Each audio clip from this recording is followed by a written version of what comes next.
जरा संत की महिमा को टटोलिए कैसी होती है। मांगने वाले हैं शंकर जी, भगवान शंकर भोलेनाथ। वो कह रहे हैं हमको संत का संग दे दीजिए।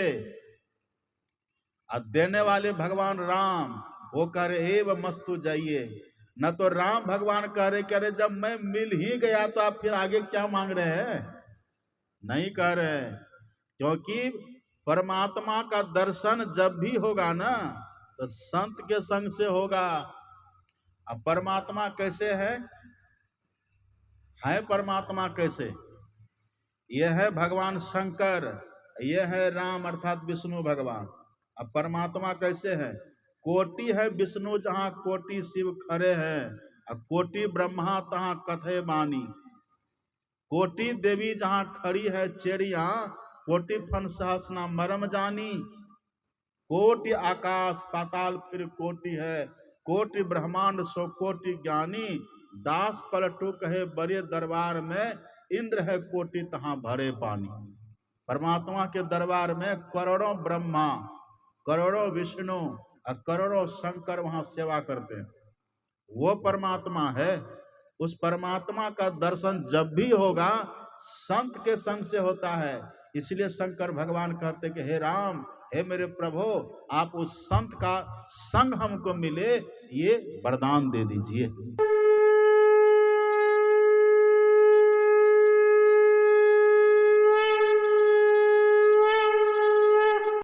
अभी आप लोगों ने पाठ में वेद भगवान का पाठ सुना है।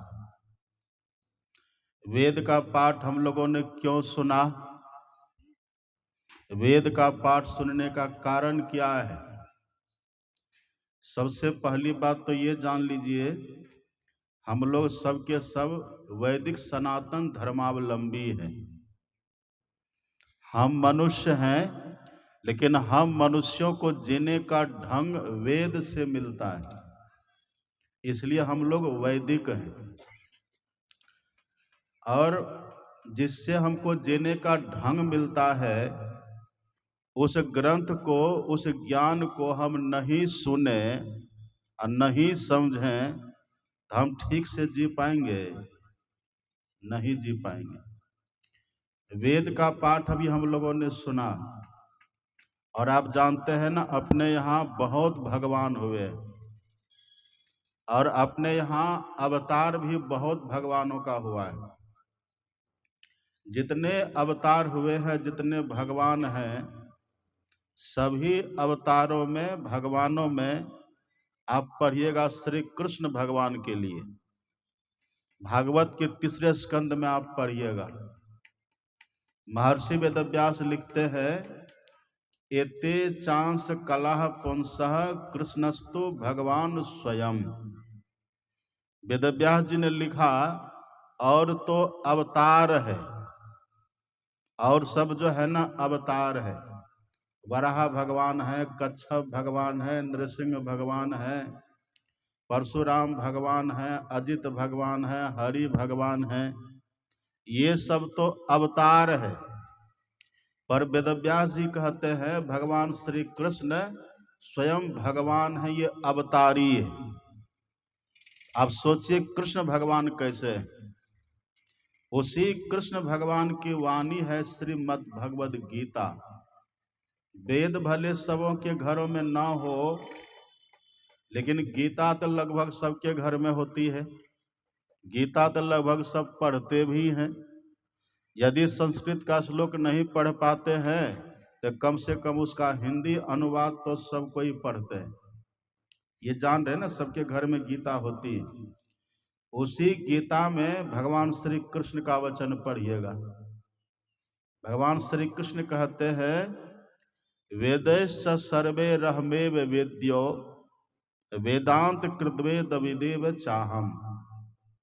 भगवान कहते हैं ये जो वेद है ना, इन वेदों से जानने के योग्य मैं हूं, अर्थात परमात्मा है। वेदों से जानने के योग्य परमात्मा है। क्यों है? तो दूसरी बात भगवान कह देते हैं, क्योंकि वेद भगवान से ही निकला है। वेद भगवान से ही प्रकट हुआ है। आप लोगों ने कई बार सुना होगा, अपने यहाँ वेद को अपौरुषेय कहते हैं। अपौरुषेय का मतलब जो किसी व्यक्ति का बनाया हुआ नहीं है। यहाँ भगवान क्या कहते हैं, ये वेद भगवान से अर्थात ईश्वर से प्रकट हुआ है। तो जो वेद ईश्वर से प्रकट हुआ है, उस वेद ज्ञान को जो सुनेंगे, जो समझेंगे, अब ऐसा जिएंगे तो संसार में भी ठीक से जिएंगे, और अंतिम में मानव तन का जो फल है न ईश्वर का दर्शन, वह ईश्वर का दर्शन भी होगा। यही वेद का ज्ञान यहाँ पर आप सुनेंगे 2 दिन तक, कल तक सुनिएगा। वेद पाठ आपने सुना, वेद पाठ में आपने क्या सुना, हम आपको वह मंत्र भी सुना देते हैं। जो आपने वेद पाठ में सुना वो मंत्र भी हम आपको सुना देते हैं। ओम युंजानः प्रथमं मनस्तत्वाय सविता ध्येयम् अग्निर्ज्योतिर्निचाय पृथिव्या अध्या भरत। ये वेद मंत्र है, ये वेद की ऋचा है। ये किसी व्यक्ति के मुंह से निकला हुआ नहीं है। भगवान कहते हैं ये साक्षात मुझसे निकला हुआ है, ये साक्षात ईश्वर से प्रकट हुआ है। इसका आप अर्थ तो नहीं समझे होंगे, इसका भाव तो आप नहीं समझे होंगे। जो अपने सत्संगी हैं उनको याद भी होगा, उसका अर्थ भी समझते होंगे, इसका भाव भी वो कई बार सुने होंगे। लेकिन फिर भी ये इतना महत्तम श्लोक है, ये वेद की ऐसी ये महत्तम ऋचा है, इसके गर्भ में इतना ज्ञान है कि आप सुनते रहेंगे, कभी ये खत्म होगा ही नहीं।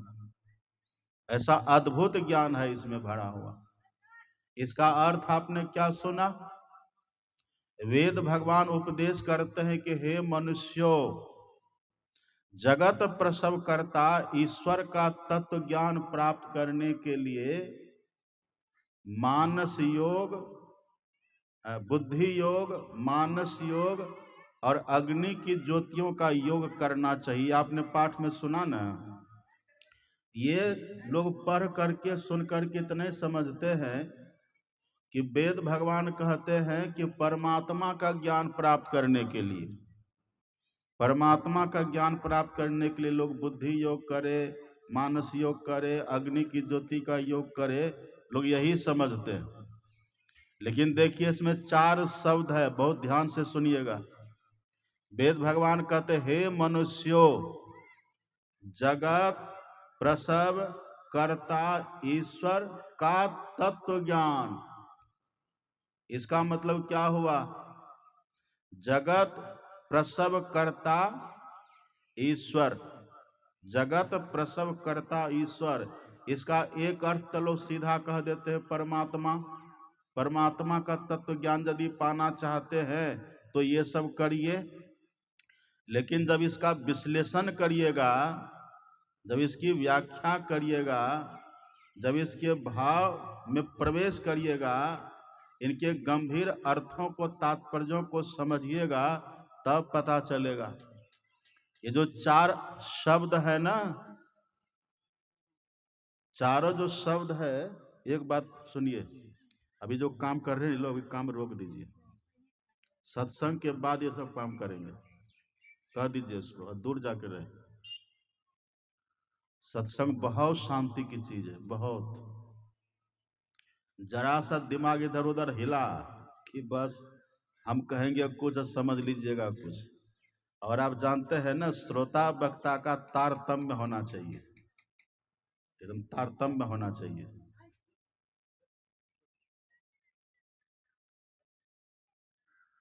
विचित्र आदमी सब है।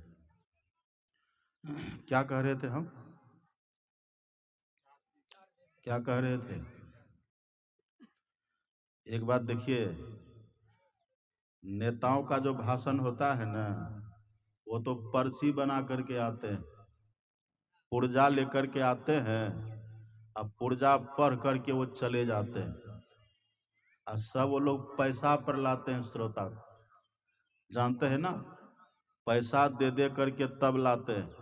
और कितना को देखिएगा, कोई हल्ला कर रहा है, कोई गप कर रहा है, कोई कुदक रहा है, और कितना तो पंडाले पर चढ़ जाता है। और तब भी नेता सब भाषण देते रहते हैं। उनके एक अपना वो लिस्ट होता है, एक पुर्जा होती है, वो सुना करके पढ़ करके वो चले जाते हैं। पर सत्संग में ऐसा नहीं होता। सत्संग में तो आप पढ़िए अपने सदगुरु महाराज जी की वाणी। अपने सदगुरु महाराज जी कहते हैं, विषयों में ही मन लागे, और सत्संग से हटी भागे। हम लोग का जो मन है ना, सत्संग से हट करके भागता है। किधर भागता है? विषय की तरफ, विषयों की तरफ मन दौड़ता रहता, भागता रहता है। तो हमको करना क्या है? सदगुरु महाराज जी कहते हैं, मौको करो सभागे, और सत्संग में लगा दो। ए प्रभु, आप ऐसी कृपा करिए, हमको भाग्यशाली बना दीजिए। क्या? कि मन को बाहर से हटा करके और सिमट करके एकाग्र करके सत्संग में लगा दीजिए। हम तो आपको कुछ भी नहीं कहते हैं। जब हमारे पूज्यपाद भगीरथ बाबा सत्संग में आते हैं ना, कभी सुने उनका सत्संग? पंखा तंखा सब बंद करवा देते हैं। ये बच्चा सब देखिए कैसे कर रहा, बंदर की तरह, देख रहे हैं? ये सब बच्चा सबको देखिए।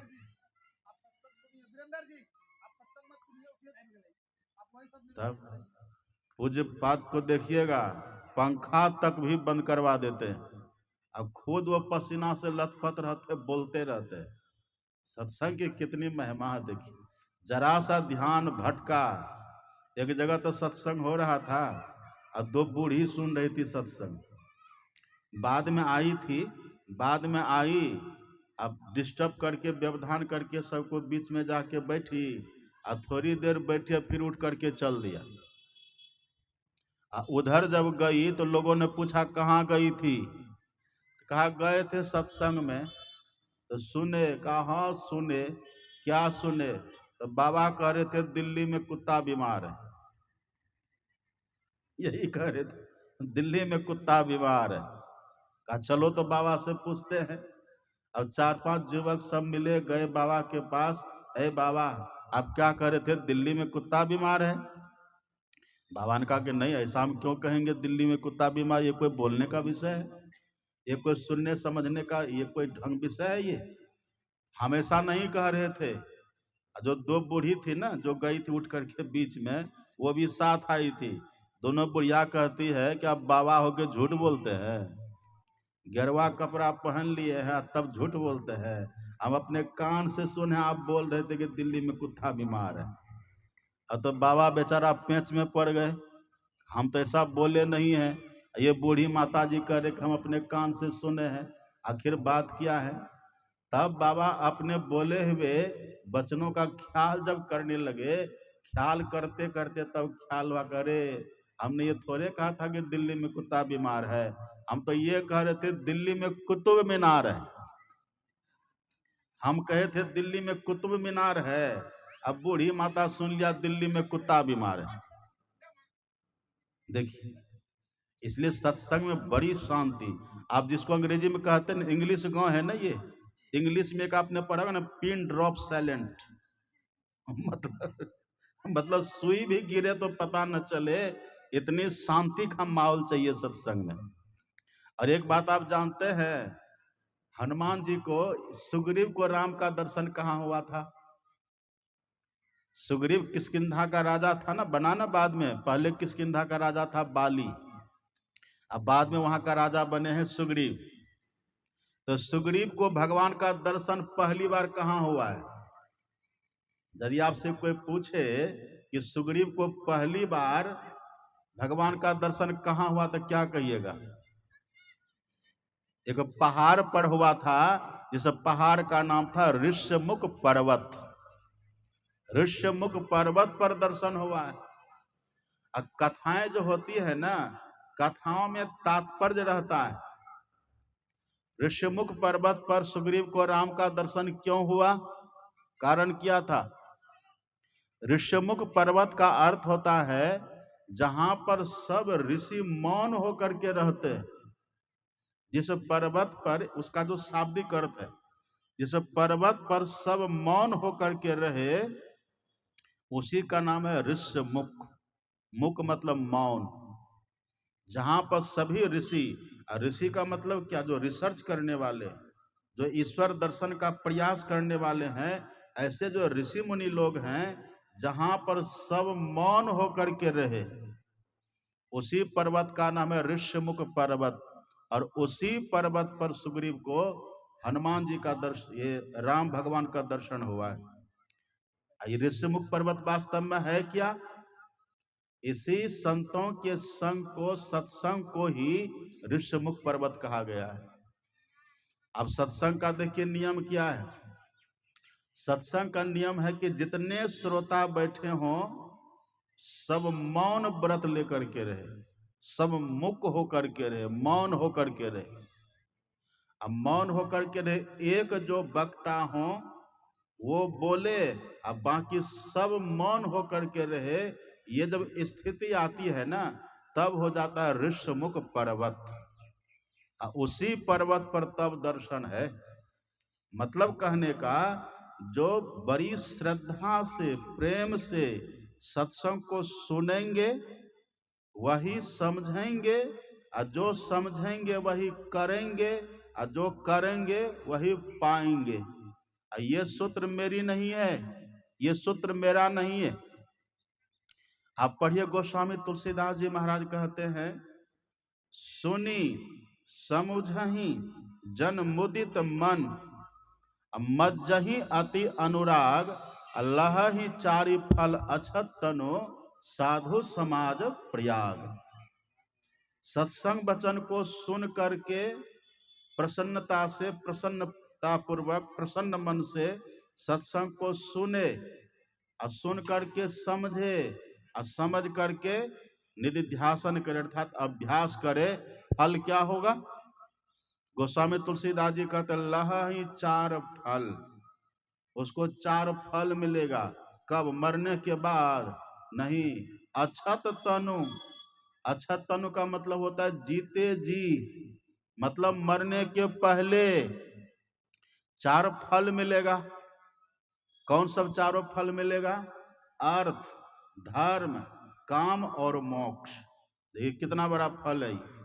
ये सब फल मिल जाएगा यदि कोई सत्संग को खूब बढ़िया से सुने, समझे, अब ऐसा करे। मरने के पहले मिलता है, कितनी बड़ी बात। तो हम जो आपको सुना रहे थे ना, वेद भगवान का देखिए चार शब्द का प्रयोग करते हैं।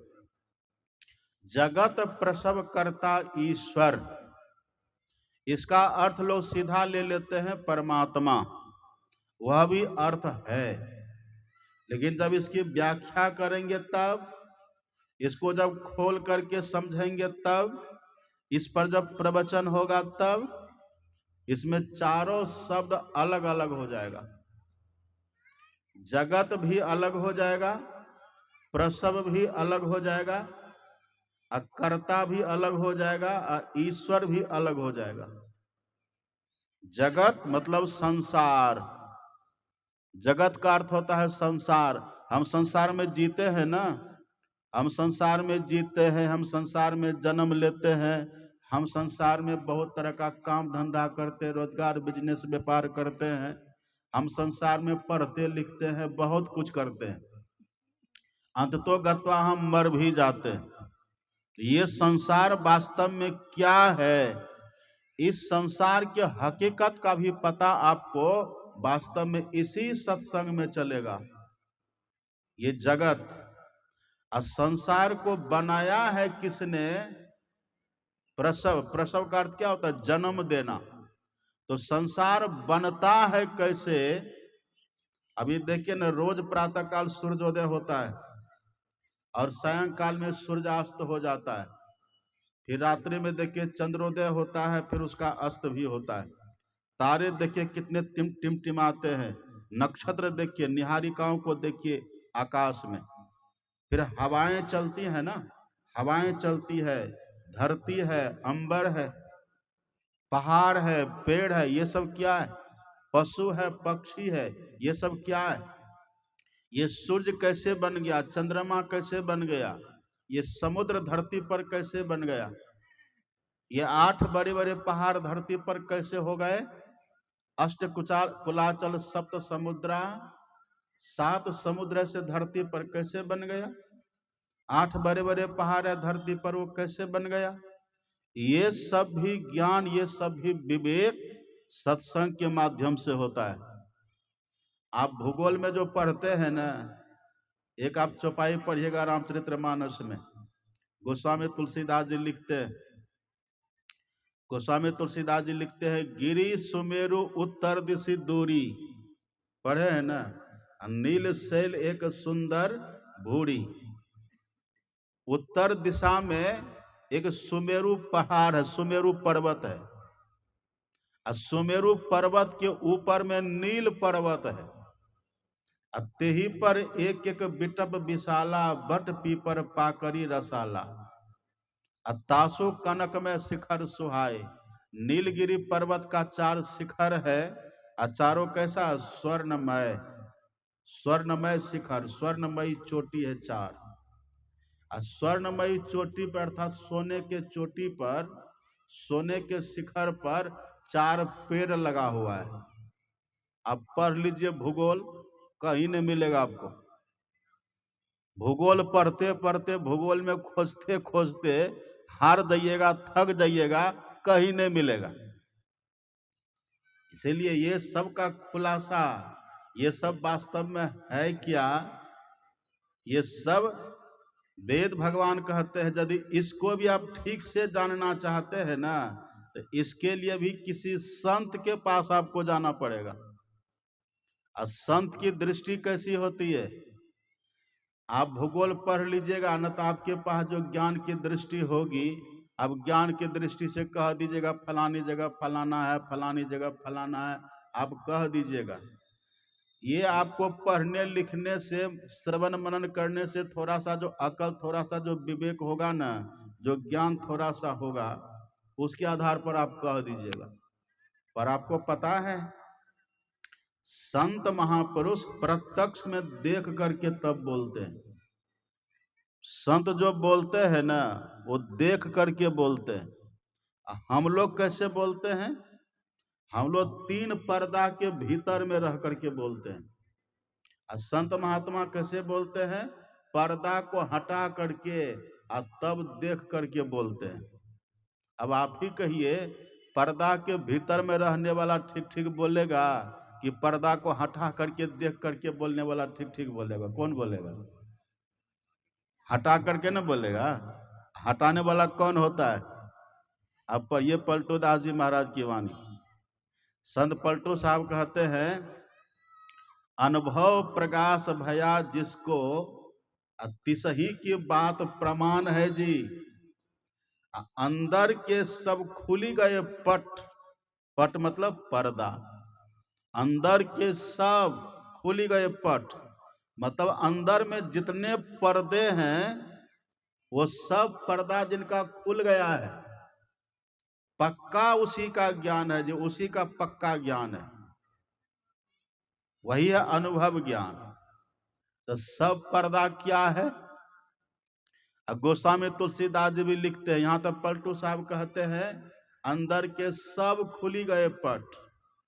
गोस्वामी तुलसीदास जी कहते हैं, हृदय जवनिका बहुविधि लागी। हमारे हृदय में बहुत तरह के जवनिका अर्थात पर्दे लगे हुए। तो एक कहते हैं बहुत प्रकार से, एक कहते हैं सब पर्दा। लेकिन पर्दा है कितना, ये हमारे सदगुरु महाराज जी ने बतलाया। आप पढ़िए, अब पढ़िए क्या हम लोग को गुरु महाराज जी ने रटा दिया है। जो अपने सत्संगी हैं, जो रोज स्तुति प्रार्थना करते हो, गाते हैं ना स्तुति विनती में, घटतम प्रकाश व शब्द पट त्रय, है ना, घटतम प्रकाश व शब्द पट त्रय, जीव पर है छा रहे। ये 3 पर्दा, अभी आप और हम सब जो जीवात्मा है ना, ये 3 पर्दा हम लोगों को ढक करके रखा है। इसीलिए 3 पर्दों से जो हम ढके हुए हैं ना, अब ढके रहेंगे तो कुछ ज्ञान होगा। कितनों को रटा दे, कितनों को समझा दे, कह दे कि फलानी जगह पर फलाना, आप रट लीजिएगा, रट्टूमल हो जाइएगा, लेकिन सच्चा ज्ञान नहीं होगा। जितने विद्वान अभी धरती पर है न, संत को छोड़ करके सब रट्टूमल है। अब कुछ से कुछ करके उसी को डेवलप करके उसी को कुछ से कुछ बना करके वो उपाधि ले लेते कि हम वैज्ञानिक हैं। आप बिना कुछ लिए बना के दिखाइए तो बना लीजिएगा, नहीं बना सकते। आप तो कुछ से कुछ लेकर के तब बनाते, आप रट्टूमल हैं, क्योंकि आप पर्दा के भीतर है ना। आप पर्दा के जो भीतर है आपको कुछ दिखाई नहीं दे रहा है, आप कैसे क्या करिएगा। पर संत कैसे होते हैं, वही पलटू साहब कहते हैं, अंदर के सब खुली गए पट, उसका पट सब पर्दा खुल गया। कौन पर्दा? अंधकार का, प्रकाश का और शब्द का। ये तीनों पर्दा जिसका खुल गया है, पलटू दास जी कहते पक्का उसी का ज्ञान है जी। पक्का मतलब क्या? प्रमाणित, अटल, जो कभी मिथ्या न हो, जो कभी टले ना, जिसको कोई झुठला न सके, ये होता है संत का ज्ञान। तो संत के पास जो दृष्टि होती है वो आत्मदृष्टि होती है, उनके भीतर का सब पर्दा खुल जाता है। अच्छा, सब पर्दा खुलने का फल क्या होता है, परिणाम क्या होता है? बहुत ध्यान से सुनिए।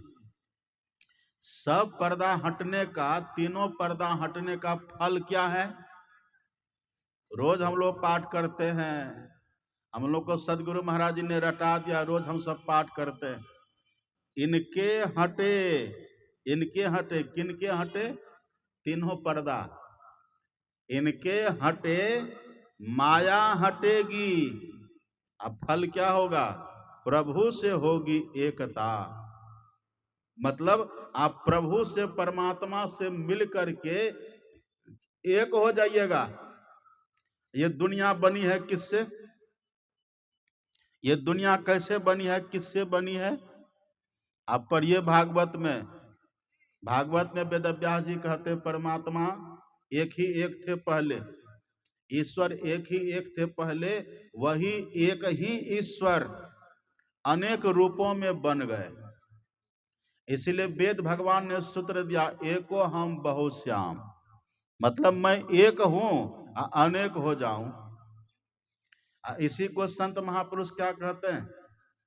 आप पढ़िएगा संत गुरु नानक की वाणी।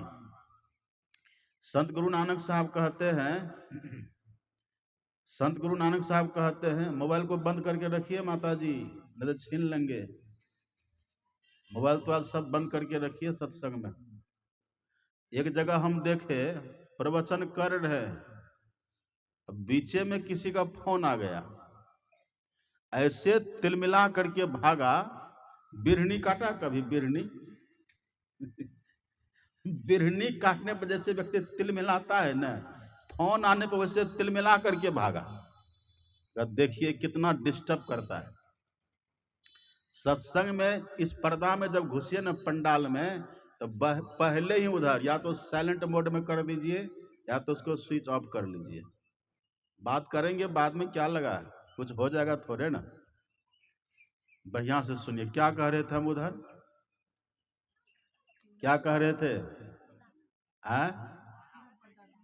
नहीं, हम ये कह रहे थे, देखिए यही न है, ध्यान भटक, सावधानी हटी तो दुर्घटना घटी। हम ये कह रहे थे, ये संसार बना है किससे? ये संसार बना है ईश्वर से। सभी संत महापुरुष यही बात कहते हैं, भगवान एको हम बहुश्याम।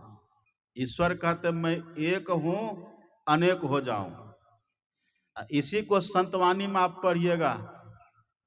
संत गुरु नानक कहते हैं, तदी अपना आप ही उपाया, ना किछु ते किछु करी दिखलाया।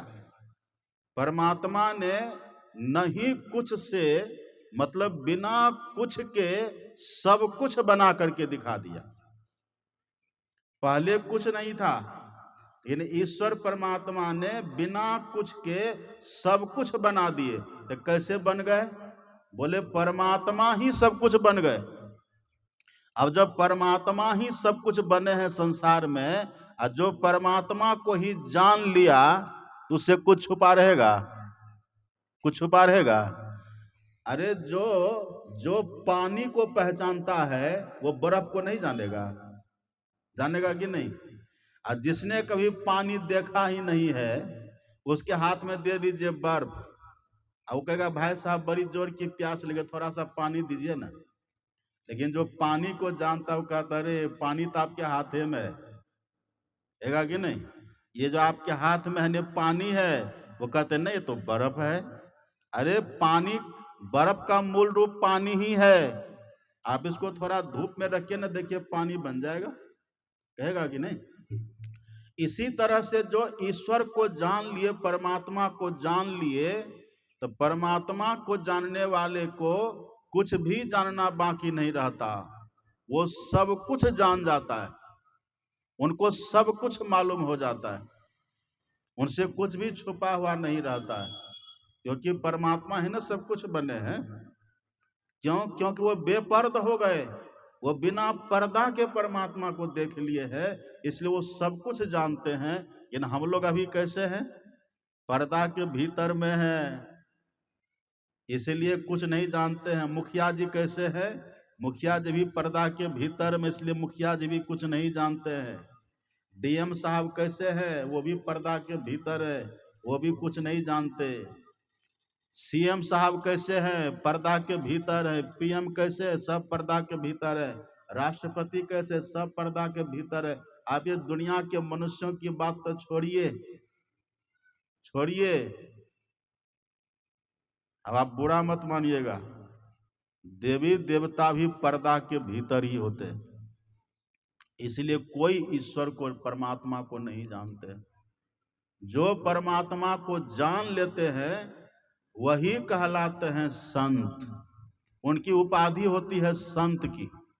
परमात्मा के जानने वाले की उपाधि संत की होती है ना? प्रधानमंत्री का पद पा लिया तो प्रधानमंत्री हो गए, राष्ट्रपति का पद पा लिया तो उसको प्रधानमंत्री कहिएगा? कोई राष्ट्रपति को प्रधानमंत्री कहता है? नहीं कहता। कोई मुख्यमंत्री को राष्ट्रपति कहेगा? सबके पद की गरिमा है ना, महिमा है ना, अलग अलग। इसी तरह से परमात्मा के पाने वाले के पद का नाम है संत। संत किसी व्यक्ति का नाम नहीं है। जैसे प्रधानमंत्री किसी व्यक्ति का नाम है, प्रधानमंत्री व्यक्ति का नाम है, राष्ट्रपति किसी व्यक्ति का नाम है। राष्ट्रपति एक पद है, प्रधानमंत्री एक पद है। उस पद पर जो जाएंगे वो व्यक्ति प्रधानमंत्री कहलाएंगे। इसी तरह से संत किसी व्यक्ति का नाम नहीं होता, संत एक पद का नाम है। उस पद पर जो जाते हैं वही संत कहलाते हैं। वो पद कौन सा है? वही पद है हरि पद, वही पद है परमात्म पद, वही पद है आत्म पद, वही पद है कैवल्य पद, वही पद है परमात्मा का पद। परमात्मा को पा करके परमात्मा के पद पर जो प्रतिष्ठित हो गए वही कहलाते हैं संत।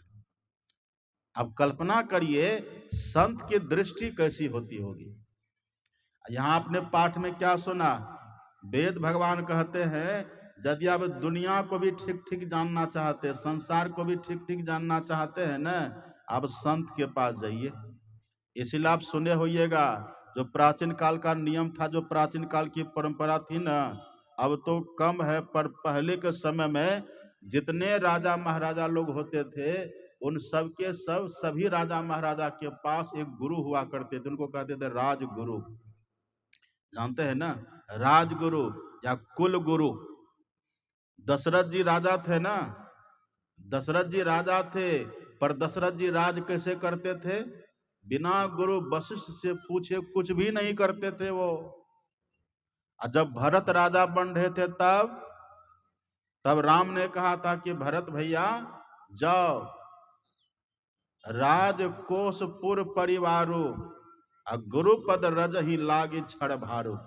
भैया जाओ, गुरु वशिष्ठ के चरणों में सब कुछ है, गुरु वशिष्ठ के अनुकूल जीवन जी करके तब तुम राज का परिचालन करना। देखिए पहले का नियम क्या हुआ करता था, जो राजा महाराजा भी होते थे ना, वो एक संत के सानिध्य में रहते थे, क्योंकि संत को ही संसार का पूरा ज्ञान होता है। आपने क्या सुना पाठ में? वेद भगवान क्या कहते हैं? हे मनुष्यों, सबसे पहला काम करिए आप संत का संग करिए। दुनिया को जानना है तब भी संत के पास जाइए। दुनिया बनी है कैसे, प्रसव, ये जानना है तब भी संत के पास जाइए। और ये वास्तव में दुनिया बनाते हैं कौन, यह भी जानना है तो संत के पास जाइए। और परमात्मा को जानना है तब भी संत के पास जाइए। इसका मतलब क्या हुआ? ऑल इन वन, एक ही में सब है ना। संत के पास चले जाइए आप, संत के पास जाने से आपको सब कुछ मिलेगा। संत के पास जाने से सब ज्ञान मिलेगा, सब कुछ मिलेगा। आप आधा अधूरा कभी नहीं रहिएगा। ये बात आपको हम कह रहे हैं। आप पढ़िएगा, गोस्वामी तुलसीदास जी महाराज की वाणी आपने कई बार सुनी है, कई बार आपने पढ़ी भी है। हम आपको फिर से याद दिला देते हैं। गोस्वामी तुलसीदास जी कहते हैं ना, जलचर थलचर नभचर नाना, जे जर चेतन जीव जहाना, मति कीरति गति भूति भलाई, जब जही जतन जहां जही पाई, सो जानब सत्संग प्रभाव, लोक वेद न आन उपाव। सो जानब सत्संग प्रभाव, सत्संग प्रभाव का मतलब संत के संग का प्रभाव है कि आपको दुनिया का सब कुछ मिलेगा। ये कितनी बड़ी बात है। इसीलिए जब शंकर भगवान से माता पार्वती ने पूछा था कि भगवान कृपा करके कहिए सबसे बड़ा लाभ क्या है, सबसे बड़ा लाभ। अब बड़ा लाभ कहने का मतलब जो लाभ मिलने से बाकी दुनिया का सब लाभ हमको अपने आप मिल जाए, वही ना बड़ा लाभ होगा। तो पार्वती ने पूछा आप कृपा करके बतलाइए कि दुनिया में सबसे बड़ा लाभ क्या है। तब शंकर भगवान ने कहा था, गिरिजा संत समागम सम न लाभ कछुआन। शंकर भगवान बोल रहे हैं ना, हे पार्वती, संतों के संग के समान दूसरा कोई लाभ नहीं है दुनिया में।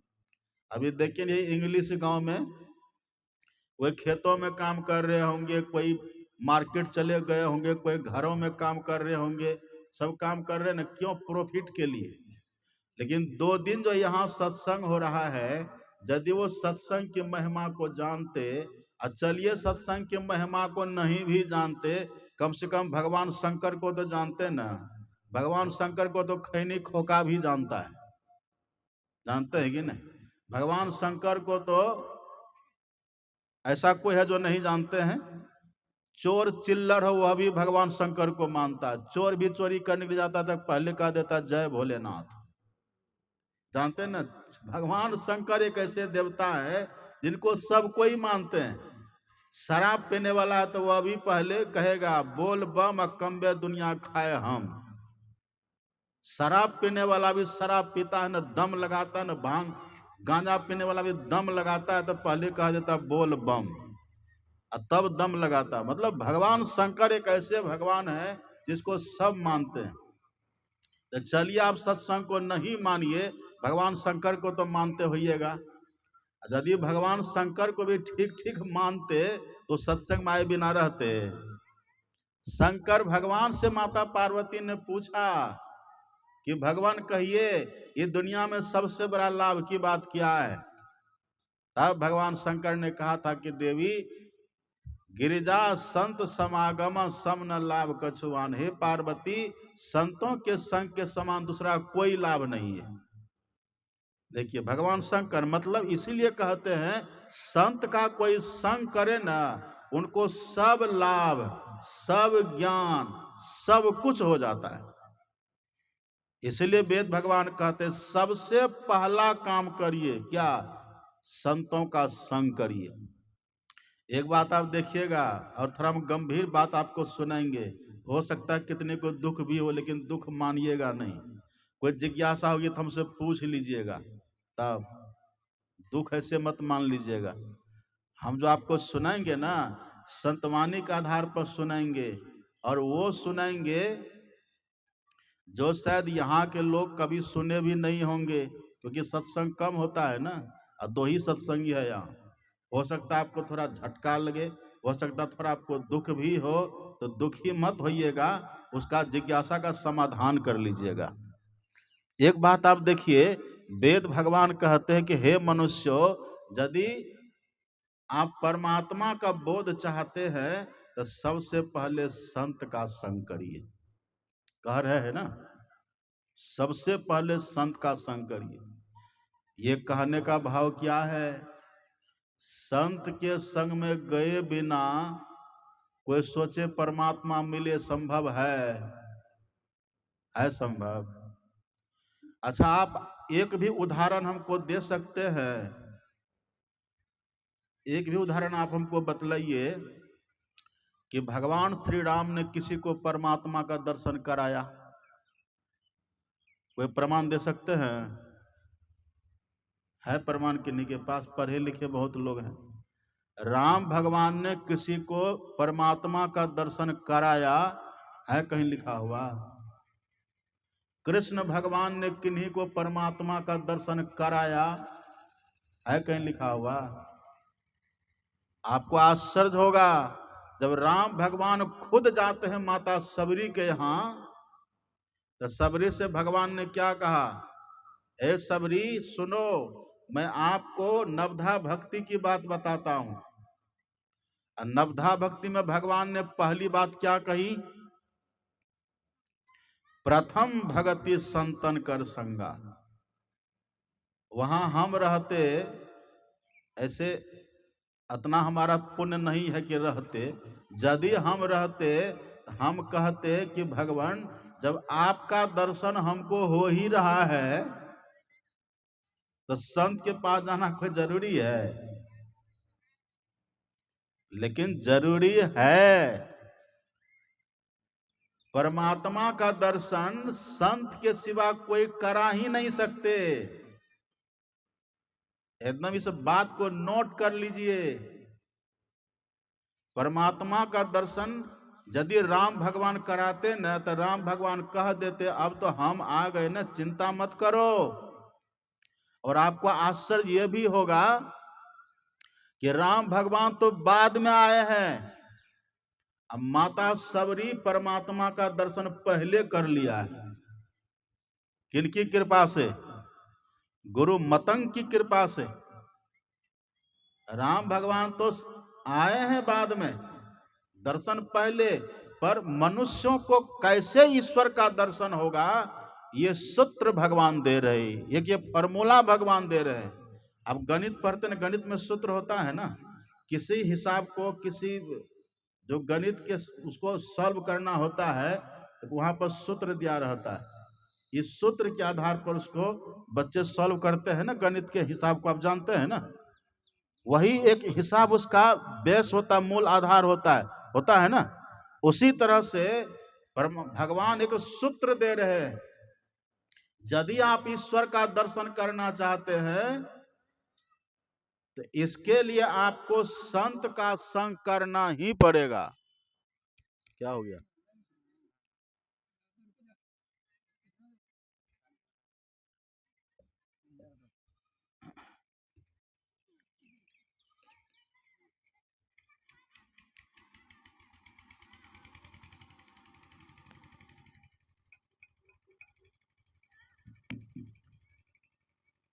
यही सूत्र है, देखिए।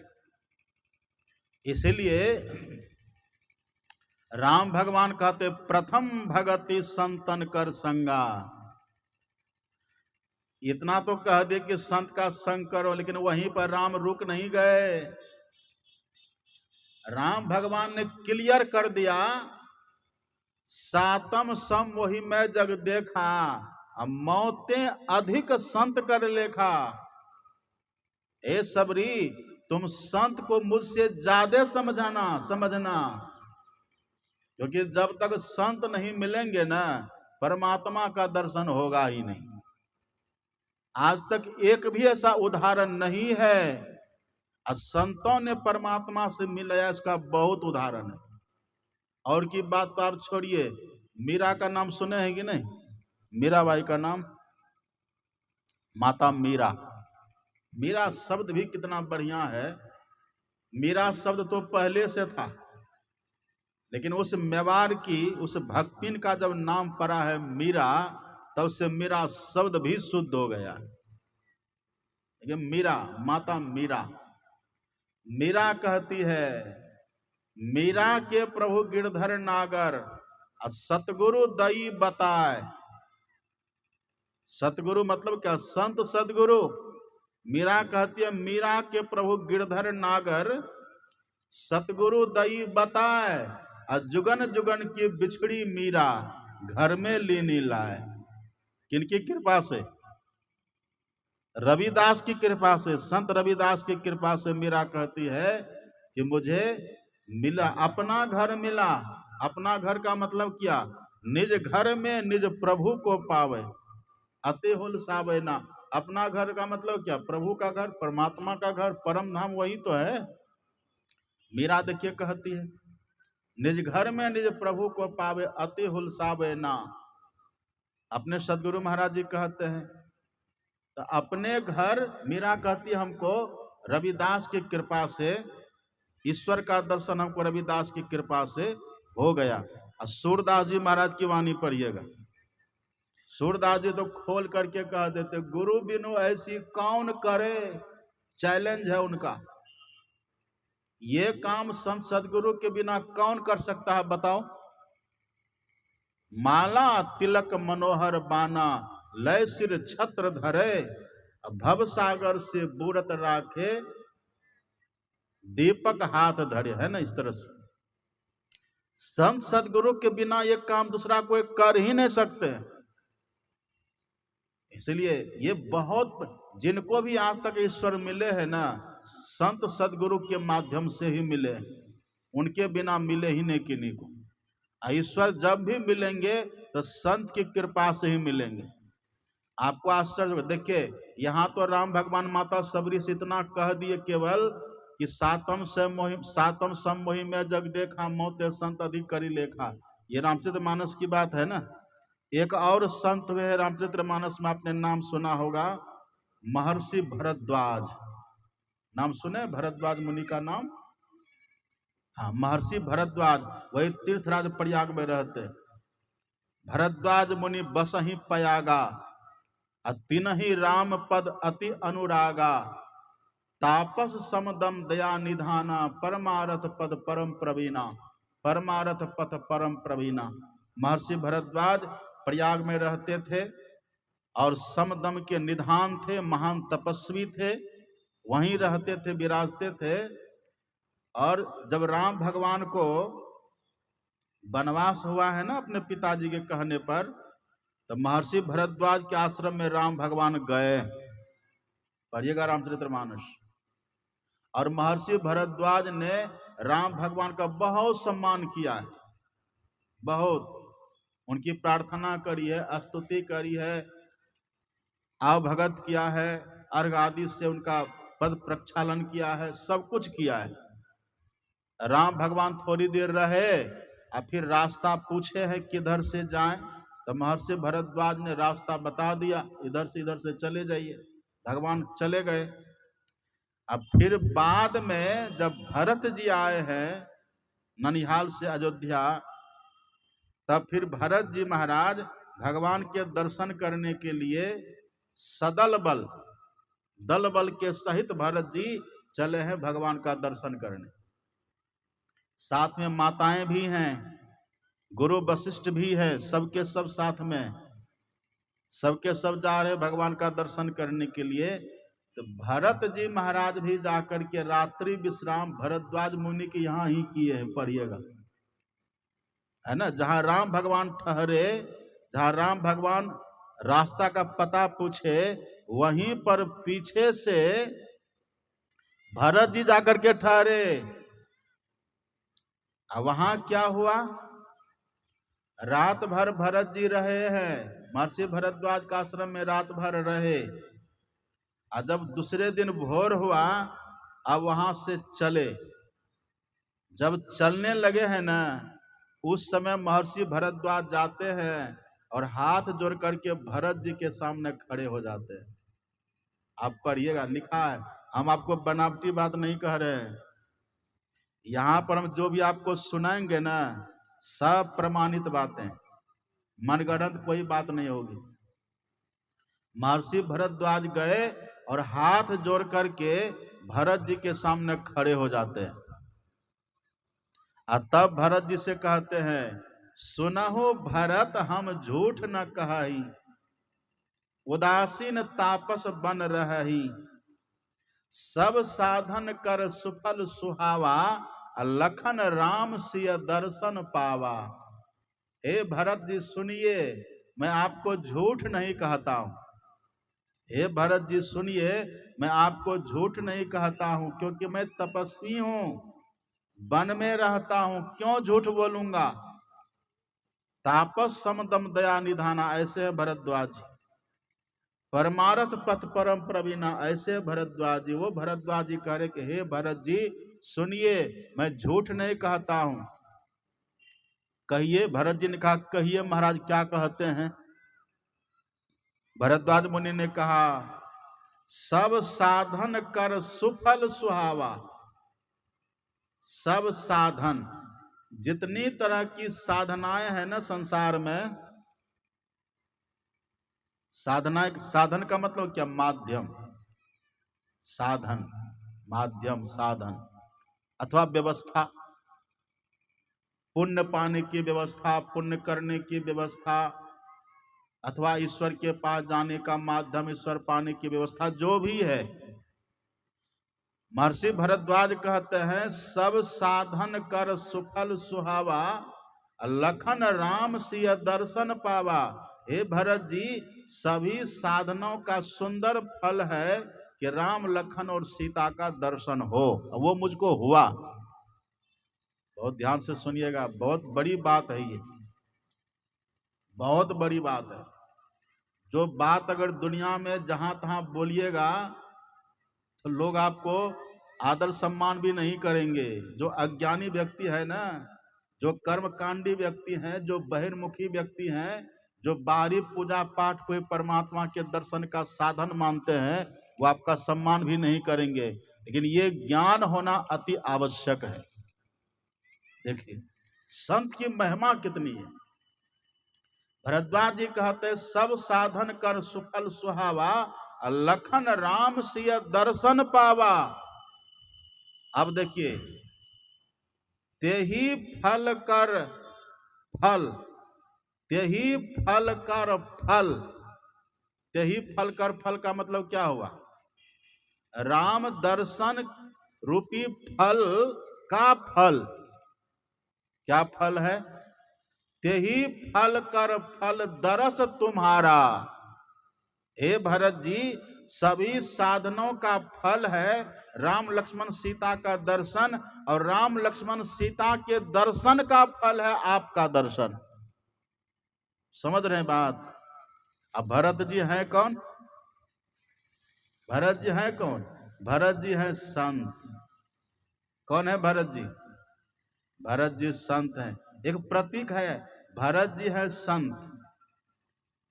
भरद्वाज जी कहते हैं, सभी साधनों का फल है राम लक्ष्मण सीता का दर्शन, और राम लक्ष्मण सीता के दर्शन का फल है भरत संत का दर्शन।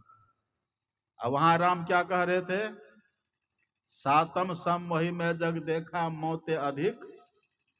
अधिक का मतलब क्या हुआ, अधिक पाने के लिए कुछ अधिक न चाहिए। यहां सीधे देखिए कह रहे हैं ना भरद्वाज मुनि, सब साधन कर सुफल सुहावा, लखन राम सिय दर्शन पावा, तेही फल कर फल दरस तुम्हारा। हे भरत जी, राम लक्ष्मण सीता के दर्शन का फल है कि आप जैसे संत का दर्शन हुआ। ये हमारा सौभाग्य है।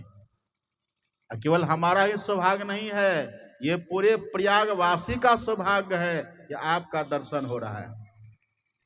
आपको आश्चर्य लग रहा है कि नहीं, आपको और भी आश्चर्य होगा।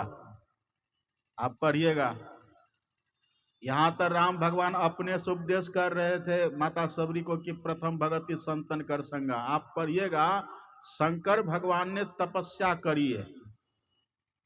शंकर भगवान तपस्या में रत हैं, बैठे हैं। अब वहां गए हैं राम भगवान।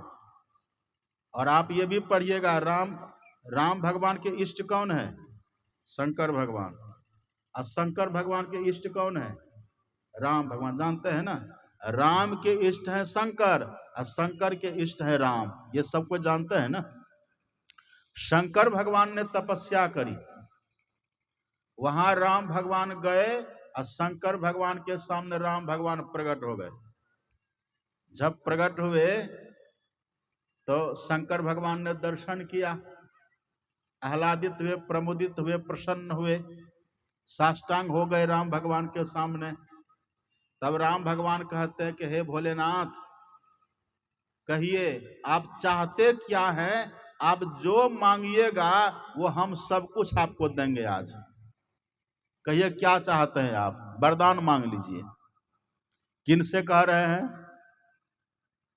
किन से कह रहे हैं? शंकर भगवान से। अब कौन कह रहे हैं? राम भगवान। पात्र देखिए कैसे है। एक है राम भगवान जो वैकुंठाधिपति, जो क्षीर सागर वासी है, विष्णु भगवान। विष्णु भगवान ही बने हैं राम भगवान, जानते हैं ना। कैलाशवासी भगवान शंकर वहां है। राम भगवान कह रहे मांगिए आप वरदान, वर मांग लीजिए, आपको जो वर चाहिए मांग लीजिए। शंकर भगवान ने क्या वरदान मांगा है? अगर शंकर भगवान को कुछ है, उनके पास में कुछ दिखता आपको? खाएंगे तब भांग धतूरा, पहनेंगे तब बाघ का खाल, जानते हैं ना। और स्नो पाउडर है उनके पास। उनके चिता का भस्म मल लेते देह में, चिता का भस्म रमाते हैं। अब कोई लोकांतर है उनको रहने के लिए? कैलाश पहाड़ पर रहते हैं, कहीं घर द्वार नहीं है, किसी पत्थर पर बैठे रहते हैं, किसी शिलाखंड पर या तो आप बर्फ के ऊपर बैठे रहते हैं भगवान। न तो रहने का घर है, न पहनने का कपड़ा है, न खाने का अन्न है। एक दृश्य देखिए आप, शंकर भगवान कैसे विरक्त हैं। पास में कुछ नहीं है और जिनके पास सब कुछ है वो कह रहे कि आपको जो चाहिए सो मांग लीजिए। वहां हम होते तो क्या मांगते? कहते हे प्रभु, जैसा आपका वैकुंठ है ना, एक वैसा ही लोक हमको बना दीजिए। कहते कि नहीं, हे प्रभु आप जैसे पीताम्बर पहने हैं ना, आपके देखिए तन पर पीताम्बर है, कान में कुंडल है, आप कितने माथे पर मोर मुकुट है, आप कितने दिव्य भव्य श्रृंगार किए हुए हैं, आपका सुंदर सा वेश है, आप कृपा करिए ऐसा पहरावा हमको भी मिले। कहते कि नहीं। अब भगवान को देखिए 56 भोग लगता है कि नहीं? विष्णु भगवान को 56 भोग लगता है कि नहीं? और शंकर भगवान को देखिए कभी भांग खाते थे, कभी धतूरा खाते हैं। एक बार हम गए बैद्यनाथ धाम तो वहां पर कैसेट बज रहा था, भगवान शंकर गा रहे थे, एक गणेश के महतारी तो घोटा भांग हमारी, और तुम बिनु रहलो अब भांग बिनु रहा न जाई। लोग कैसे कैसे बना दिए। ऐसे भगवान शंकर को राम भगवान कहते हैं भोले बाबा मांगिए क्या चाहिए आपको। और आपको आश्चर्य होगा, एक बार पार्वती चली गई थी बैकुंठ, ये भी कथा आती है। माता पार्वती गई थी बैकुंठ। बैकुंठ जब गई थी ना पार्वती, लक्ष्मी जी वहां रहती हैं, तो लक्ष्मी जी ने पार्वती का कुछ भी सम्मान नहीं किया, यहां तक कि उनको दुत्कार दिया, उनका अपमान कर दिया। कहा तेरा क्या सम्मान करेंगे, तो भांग धुथारा खाने वाले की पत्नी है, तो शमशान में रहने वाले की पत्नी है, न तो तुम्हारा रहने का ठिकाना, न तो खाने पीने का, ऐसे कि तू पत्नी है, हम तेरा क्या सम्मान करें। ये भी कथा आती है, महापुरुष सुनाते हैं। बड़ी उपेक्षा कर दिया माता पार्वती की, माता लक्ष्मी ने। और इस बात से माता पार्वती को बड़ा दुख हुआ है। शंकर भगवान के पास कैलाश पर गई, माता पार्वती रूठ गई है। अब पीछे भगवान शंकर ने मनाया तो पार्वती जी ने कह भी दिया कि देखिए ना, मैं वहां गई थी, लक्ष्मी जी ने सम्मान तो करना दूर की बात रही, अतिथि देवो भव तो ऐसे भी होते हैं, लेकिन उसने मेरा कोई सम्मान नहीं किया, उल्टे अपमान कर दिया। कहा ना तुमको रहने का ठिकाना, न खाने पीने पहनने का ठिकाना, क्या तेरा सम्मान करेंगे, बड़ा अपमान हुआ है मेरा। अच्छा ये बात है। हाँ, उसी समय भगवान शंकर ने विश्वकर्मा जी को बुलाया और कहा एक ऐसा नगर बनाओ जैसा तीनों लोकों में कहीं भी ना हो। तो वही लंका, जानते ना लंका, वही भगवान शंकर ने बनवाया है पार्वती के लिए। और जब लंका नगर बन करके तैयार हुआ, जैसे भगवान शंकर ने देखा, पार्वती को बुलाए, बोले देखो ये तुम्हारे लिए बना है, जहाँ की सड़क भी सोने की थी। ये कौन गांव है? इंग्लिश। यदि इंग्लिश गांव वाले में किसी के घर में एक सोना का इट्टा हो, 5 किलो वाला ईंट सोना का, तो सीधा चलिएगा सड़क पर? चलेगा कोई सीधा? 5 किलो सोना। अब कल्पना करिए, जहां की सड़क भी सोने की बनी हुई है, जहां सब कुछ सोना का ही बना हुआ है, वो नगर है लंका। पार्वती ने जैसे देखा इतना प्रसन्न हुई, दौड़ी उसमें रहने के लिए, पर भगवान शंकर ने रोका, अभी ठहरो, उद्घाटन पहले करवाओ। अब उद्घाटन कौन करेंगे? वही रावण के पिता विश्रवा मुनि को बुलाए। उद्घाटन हो गया। अब बाद में भगवान शंकर कहते कि हे ब्राह्मण देवता, हम बड़े प्रसन्न हैं, बोलिए क्या चाहिए आपको। तो पंडित जी को लोभ हो गया, कहा देना चाहते हैं? हाँ। कहा लंका हमको दे दीजिए। भगवान शंकर ने कहा इतना मेहनत से तुमने बनवाया था, ये पंडित जी वही मांग दिए। अब यदि नहीं देंगे तो हमारा अपयश होगा, वचन भंग हो जाएगा, और यदि दे देते तो फिर पार्वती को दुख होगा, फिर करे क्या। पार्वती ने देखा कि मेरे पतिदेव धर्म संकट में हैं, तो पार्वती ने कह दिया कि दे दीजिए प्रभु इसी को। तो भगवान शंकर ने कहने पर दे दिया। वही बाद में कुबेर को मिला, अब कुबेर से रावण ने छीन लिया, तो वही लंका का राजा रावण बना है। तो एक जो लंका मिली भी थी किसी तरह से, वो भी छीन गई। जहां तक पहाड़ों पर रहते, राम भगवान कहते कहिए क्या हम आपको दें, तो कह देते ने एक बैकुंठ हमको भी बना दीजिए। लेकिन पढ़िएगा, भगवान शंकर, अपने सदगुरु महाराज जी ने भगवान शंकर के लिए कहा है कि भगवान शंकर महान सत्संगी और महान योगी है।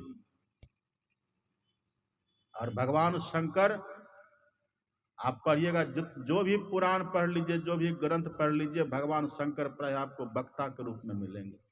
बड़े विवेकी है। बिनु सत्संग विवेक न होई, राम कृपा बिनु सुलभ न सोई। राम भगवान ने कहा मांगिए। अब देखिए, भगवान शंकर ने हाथ जोड़ा, कहा दीजिएगा भगवान। हाँ देंगे, क्यों नहीं, बोलिए क्या चाहिए, हम तो देने के लिए आपके पास आए हैं। तब भगवान शंकर ने कहा बार बार बर मांगू, हरसि देहु श्रीरंग, अब पद सरोज अनपायनी, भक्ति सदा सतसंग।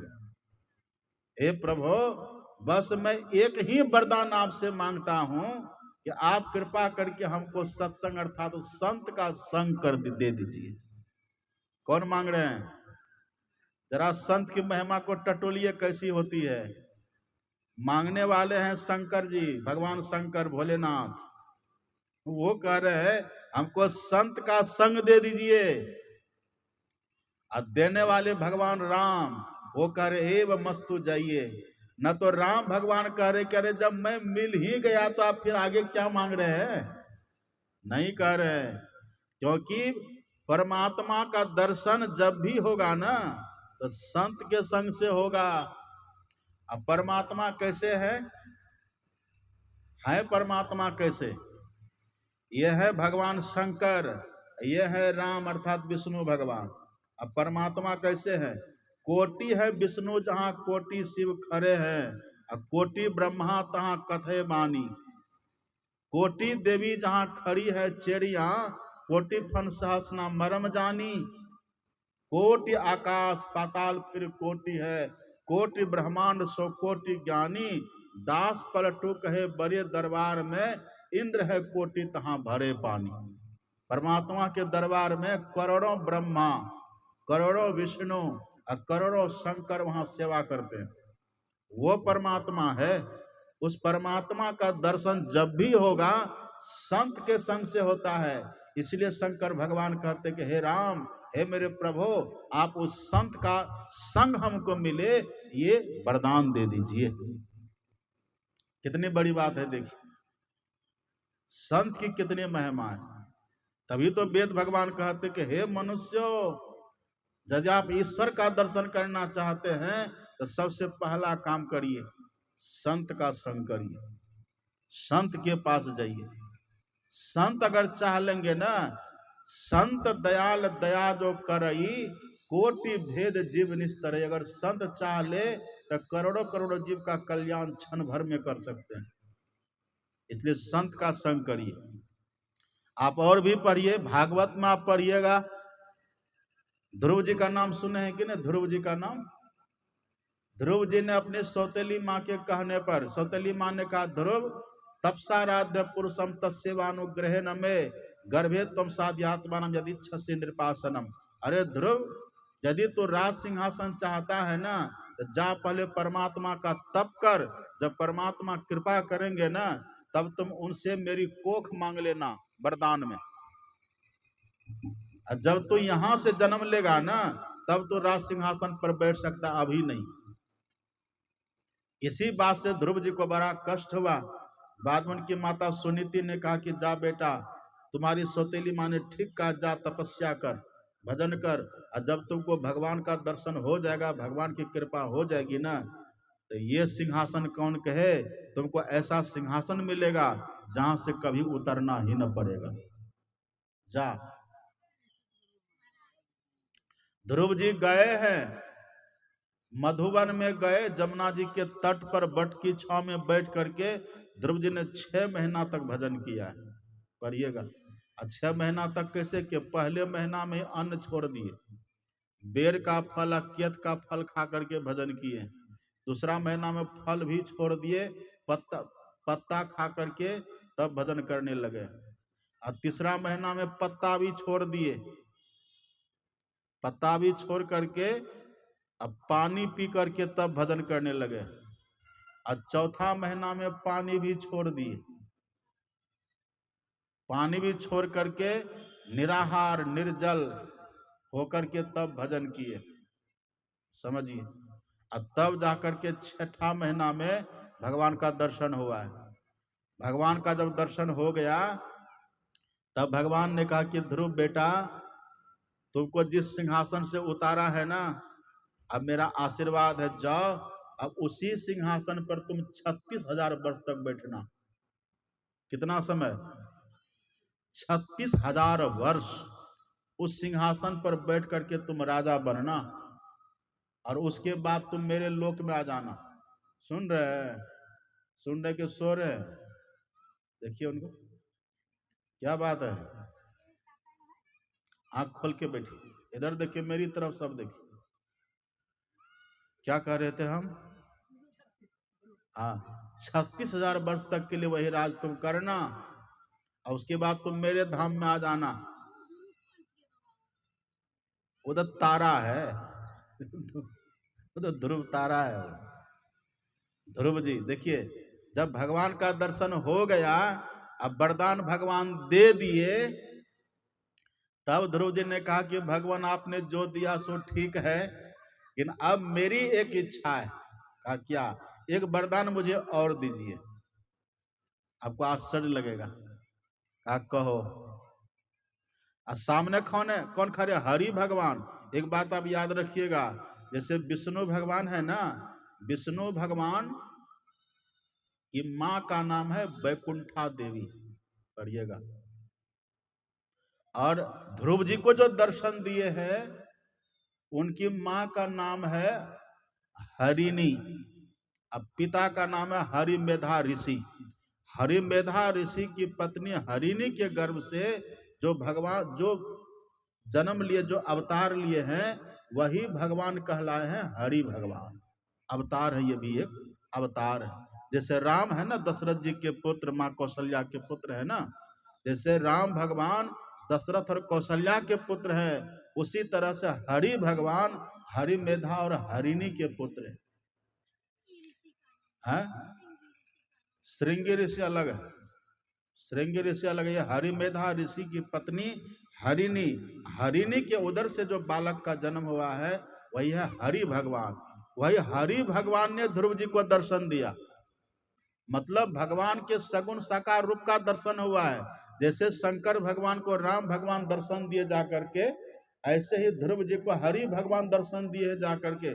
परमात्मा का दर्शन अभी नहीं, वो भगवान के सगुण साकार रूप प्रकट हुए हैं ध्रुव जी के सामने। जैसे शंकर भगवान के सामने राम भगवान प्रकट हुए, जैसे माता सबरी के सामने राम भगवान गए, वो भी तो माता सबरी की तपस्या ही तो थी ना। पर परमात्मा का दर्शन, अब देखिए जब ध्रुव जी को हरि भगवान ने दर्शन दिया है, तब ध्रुव जी से भगवान ने कहा मांगो वरदान। ध्रुव जी ने कहा कि देंगे जो मैं मांगूंगा। कहा हाँ बोलो। आप पढ़िएगा भागवत में जो वरदान ध्रुव जी ने मांगा है। सामने भगवान खड़े हैं चतुर्भुजी रूप में, 4 हाथ लेकर के भगवान खड़े हैं, किरीट है, सब कुछ है, शंख चक्र गदा पद्म सब है, पीताम्बर पहने हुए भगवान बड़े दिव्य रूप में विराजमान है। अब तब भगवान ध्रुव जी से कह रहे मांगो वरदान। ध्रुव जी ने जो वरदान मांगा, ध्रुव जी कहते हैं भक्ति मुहुः प्रभताम त्वयि में प्रसंगो भूया दनंत महता ममला सयाना। हे प्रभु, यदि आप मुझ पर कृपा करना चाहते हैं ना, आप कुछ देना चाहते हैं, तो कृपा करके हमें अमल निर्मल विमल संत का दर्शन दे दीजिए, संत का संग दे दीजिए, संत का संग हमको मिले, बस आप ये कृपा कर दीजिए। सामने कौन खड़े हैं? हरि भगवान। संत का दर्शन, संत का दर्शन जब तक नहीं होगा तब तक पर ब्रह्म परमात्मा का दर्शन नहीं होगा। विष्णु भगवान का काम है सभी संसार का पालन पोषण करना, ब्रह्मा जी का काम है संसार का सर्जन करना, और शंकर भगवान का काम है सबका संहार करना। एकमात्र संत का काम है जीव को उपदेश देकर के परमात्मा से मिला देना। ये काम एकमात्र संत का होता है। इसीलिए वेद भगवान कहते हैं कि हे मनुष्यों, सबसे पहला काम करो संत का संग करो। अब देखिए संत मिलेंगे कैसे? संत सबको मिल जाएंगे। निगमागम पुराण मत एहा, कहीं सिद्ध मुनि नहीं संदेहा, संत विशुद्ध मिलई पर तेई, चितवई राम कृपा करी जेई। वही परमात्मा यदि चाह ले कि किसी को मेरा दर्शन हो, यहां राम से मतलब क्या है? यहां राम से मतलब दशरथ जी के राम से नहीं है, यहां राम से मतलब वाल्मीकि, महर्षि वाल्मीकि के राम से है। महर्षि वाल्मीकि के राम और दशरथ जी के राम दोनों में अंतर है।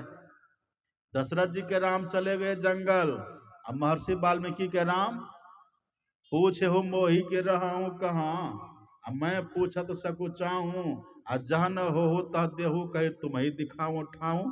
यह है महर्षि वाल्मीकि का राम। राम स्वरूप तुम्हार, वचन अगोचर बुद्धि पर, अविगत अकथ पार नेति नेति नित निगम कहा। यह है महर्षि वाल्मीकि का राम। ये राम, इस राम की जब कृपा होती है ना, इस राम की जब कृपा होती है, तब तुलसीदास जी कहते संत विशुद्ध मिलई परतेई, चितवई राम कृपा करी जेई। तब संत का दर्शन होता है।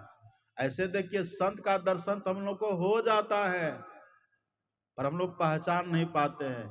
इसलिए आप पढ़िएगा नारद भक्ति सूत्र।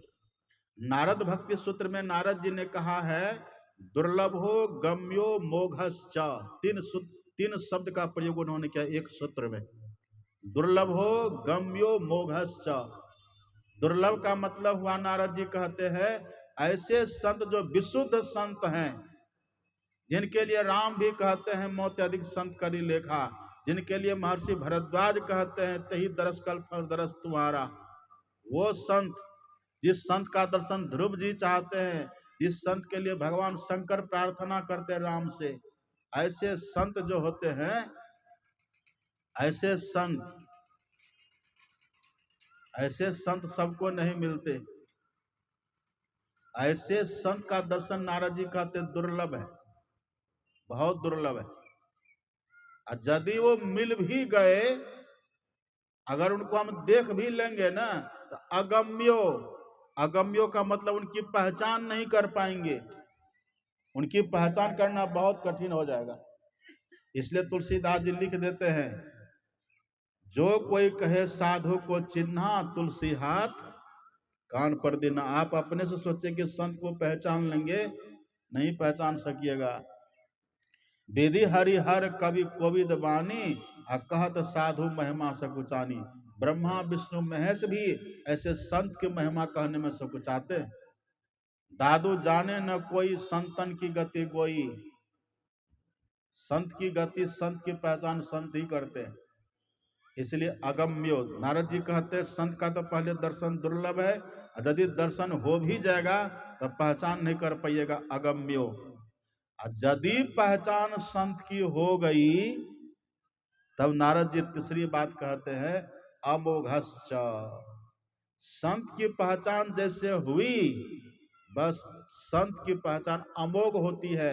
अमोघ का मतलब अब संत हमको मिल गए, ये संत है, हम जान गए, संत ने हमको अपना लिया, संत ने हमको स्वीकार कर लिया, अब ये तय हो गया कि परमात्मा हमको अब निश्चित रूप से मिलेंगे, ये तय हो गया।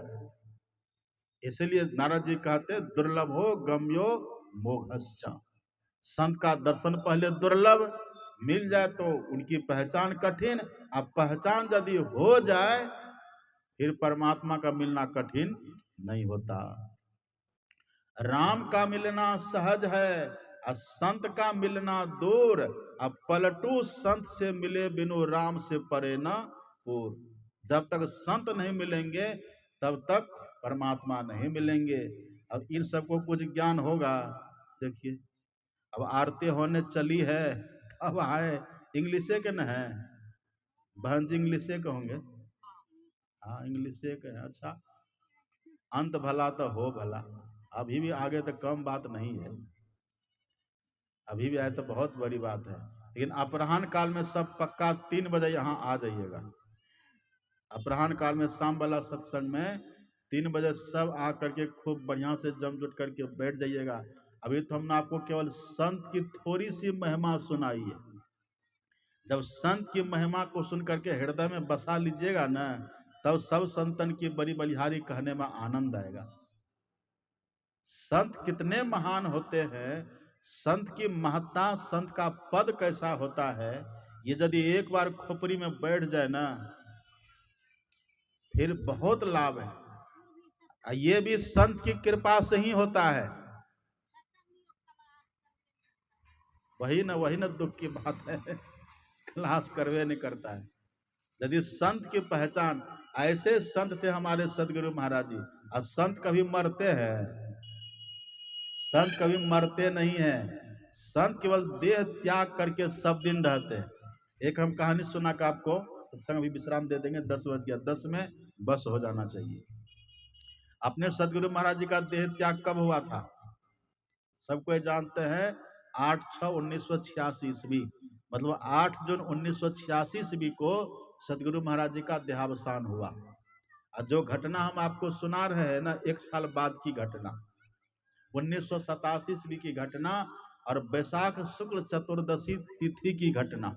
मतलब उसी दिन सदगुरु महाराज जी की जयंती, गुरु महाराज की जयंती सब मना रहे थे कुप्पा घाट में ही। एक सत्संगी थे अपने, नाम हम भूल रहे हैं, वो आए थे कुप्पा घाट, सुनिए बहुत ध्यान से।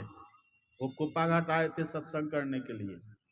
उनकी 2 पुत्रियां भी साथ में थी। एक पुत्री की उम्र थी 7 साल, एक की उम्र थी 9 साल। इधर सत्संग आश्रम में चल रहा है, सबके सब बैठ के सत्संग कर रहे हैं, और दोनों बच्ची चली गई गंगा किनारे घूमने के लिए। बच्ची थी, छोटी थी, और तब तो गंगा किनारे कोई बांध उंध था नहीं, घेरा घोड़ा कुछ नहीं था, छोटा आश्रम भी था, उसमें निर्माण कार्य ज्यादा नहीं था। तो वो दोनों बच्ची चली गई घूमने के लिए।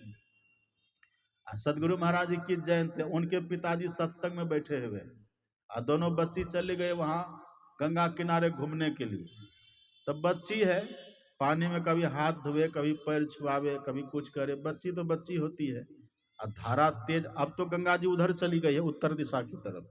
अब पहले आश्रम से पूरा सट करके बहती थी, और सदगुरु महाराज जी रोज स्नान करते थे गंगा जी में ही। प्राय चबूतरा आपने देखा ना, उधर ही स्नान करते थे। तो वो गई किनारे, गंगा जी की धारा, मेन धारा, मुख्य धारा वहीं से बह रही थी। दोनों बच्चे वहां गई। अब खेलते खेलते जो छोटकी वाली थी ना, 7 साल वाली, उसका पैर फिसल गया। पैर जैसे फिसला तो पानी में गिर गई, और धारा थी तेज, बस उसी धारा में वो बह गई, पानी में बह गई। तो बहते बहते बीच में गई उधर, बस बहती चली जा रही। और जो बड़ी वाली थी वो दौड़ी दौड़ी पिताजी के पास गई। अब पिताजी सत्संग में बैठे थे, भीड़ बहुत। उस समय महर्षि संत शिव परमहंस जी महाराज विराजते थे कुप्पा घाट में, पूज्यपाद महर्षि साई स्वामी जी महाराज भी तब वही थे, सब विराजते थे। वो बच्ची गई, पिताजी से कहते कि पापा, वो छोटी का नाम लेके, वो गंगा जी में बह गई। कहा कैसे? तो सुना दिया। तो उनके पिताजी बोले कि जब वो बह ही गई है, तुमने देखा, तो हम वहां जाके क्या करेंगे? अब गुरु महाराज ही जो करेंगे करेंगे। अब मेरे बस की बात रही, जब वो पानी में बह गई, तुमने देखा, अब बह के चली गई, तब मेरे जाने से तो मिलेगी नहीं, और जाएंगे तो इधर सत्संग भी छूटेगा। तो कम से कम सत्संग तो करें। अब जो गुरु महाराज की मौज होगी सो होगा। तो सत्संग होता रहा। अब मन लगेगा सत्संग में उनका? बेचारी वो उनकी बच्ची डूब गई तो मन लगेगा? सत्संग में बैठे हैं, लेकिन आंखों से अश्रुधारा बह रही है कि सत्संग में आए थे, लोग क्या कहेगा कि मेरी बेटी गंगा जी में डूब करके सत्संग करने के क्रम में मर गई, लोग क्या कहेगा। पर सत्संग को छोड़े नहीं, सत्संग वो करते रहे। आरती हुई, आरती के बाद मन तो उछता हुआ था ही, कहा चलो देखते हैं। जब किनारे में गए तो वहां कुछ नहीं दिखा, उसको कुछ कहीं नहीं मिला। तब उनको धीरे धीरे पता चला, किसी ने कहा कि थोड़ी दूर आगे जाकर के एक बच्ची किनारे में पड़ी हुई है। जब वहां गए तो वही उन्हीं की बेटी, वही बच्ची वहां पड़ी हुई थी, अब बेहोश मूर्छित पड़ी हुई है। तो उसको गए, लाए, उठा करके लाए, तो बेहोश थी बेचारी। उसको गोदी में लेकर के आए। महर्षि संत शिव जी महाराज निवास में थे, और श्वास लेकिन चल रहा था, मतलब मरी नहीं है, श्वास चल रहा, तो मरी ने, जीवित है। महर्षि संत शिव जी महाराज के पास वो जाते हैं और सब कह सुनाते हैं किस तरह की घटना घटी। तो पूज्यपाद ने कहा, जो गुरु पर एकनिष्ठ रहते हैं उनका अनिष्ट कभी नहीं होता है, इतना उन्होंने कहा। तब उन्होंने कहा आप इसको ले जाइए, डॉक्टर से दिखलाइए। डॉक्टर के पास जब उसको लेकर के गए, डॉक्टर ने जब जांच करी तो कहा कि इसके पेट में एक बूंद भी पानी नहीं गया है, इसके मुंह और नाक के माध्यम से एक बूंद भी पानी पेट में नहीं गया है। मतलब पानी ये पी ही नहीं, स्वस्थ है, लेकिन ये डरने के कारण से बेहोश हो गई है। कुछ दवा दिया, कुछ औषधि उपचार दिया, वो स्वस्थ हो गई।